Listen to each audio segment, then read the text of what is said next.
За гэр цэцэрлэг байгуулагдсанаар бол цэцэрлэгийн одоо нэг хүүхдүүдийн ачаал бол харьцангуй багассан. Тий.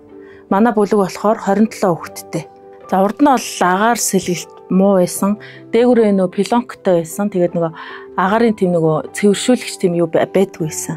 За одоо болохоор шинээр нөгөө агаар цэвэршүүлэгч тавиад манай анги бол ерөнхийдөө агаар сэлгэлтэйг сайн болсон байгаа. Тий. Урд нь болохоор энэ хоёр багныхаа өмнө энэ хооронд тентэй байдаг байсан. Тий. Бас нөгөө давхар юм шалны алаалттай.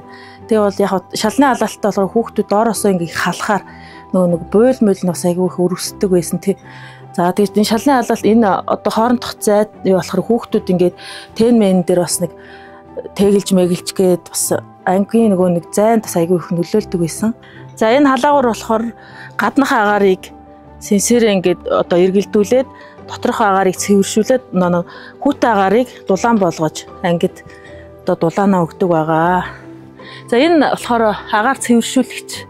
Энийг энэ залгуур аранд тогонд залгаад дотор байгаа бохир агаарыг одоо энд байгаа энэ агаар цэвэршүүлэгчээр дамжуулаад тэгээ агаар цэвэршдэг.